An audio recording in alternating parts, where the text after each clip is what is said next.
ESPN and our NFL team has released their NFL power rankings post-free agency, and here you see the top 5. Kansas City is number 1, followed by the defending champs Tampa, then Green Bay, the Bills, and the Ravens. That's the top 5 teams. In the meantime, if you look at the rankings for the NFC East, because they went 1 through 32 on this thing, they have the Cowboys ranked as the best team in that division, the Giants next, the Washington football team next, and then the Eagles bringing up the rear. Now, Swagoo, you and I have had our little disagreements over there. This. I see how you are receiving this as validation of your perspective. Go ahead. What do you think of those rankings, Mr. Spears? Makes sense to me. I would have had Washington football team too.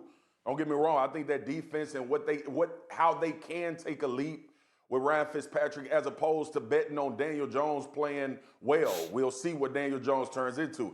But the Cowboys, listen, G, this is what I tried to tell you when you were being hard-headed and wanting to fight me about the NFC East. We all have to remember that the Cowboys were ravaged by injury as well on the offensive line. They dealt with a scheme that nobody fit on the defensive side of the football. We all watched everything transpire. And not to mention, the quarterback tore his ankle up and was out for the majority of the season. And it wasn't like these games in the division were blowouts.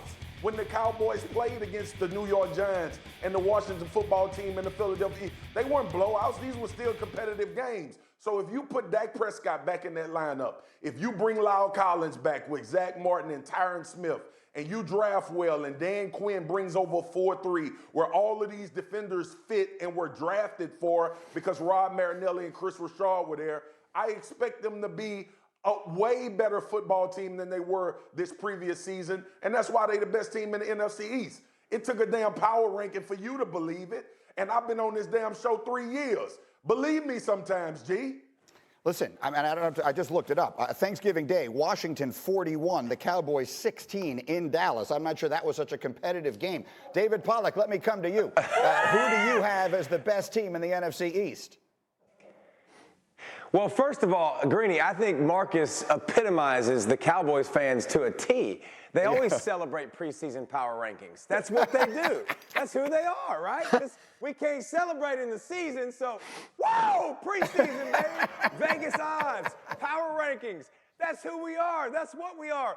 We hadn't done anything else to celebrate in a long time, so let's celebrate those. Listen, I know they're going to switch their scheme. Marcus, they can switch their scheme and they can get better on defense for sure. I think they got to get better personnel-wise on defense too. I think that's going to have to help. I got Washington, man. I think Fitzmagic coming into the quarterback spot. I look at that defense. I think it's only going to get better. I love bringing in Samuel because I think he's a guy that you can do all the new school stuff with and have a lot of fun with, another toy in that offense. So I'll take Washington. But Marcus, you know, Greeny, let Marcus and Cowboys fans celebrate the preseason rankings. I love it. Dan Graziano, who do you have? It's all so grim, right? I mean, we're talking about these rankings relative to each other. They're all in the 20s.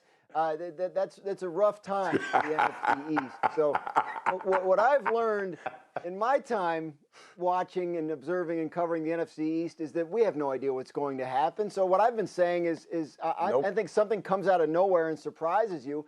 Give me the Giants. I think they'll be better. If Daniel Jones can stay healthy, if Saquon Barkley comes back healthy, give me the Giants to be the team that wins the 8 or 9 games it always seems to take to win this division. And I'll just take my chances because we don't know.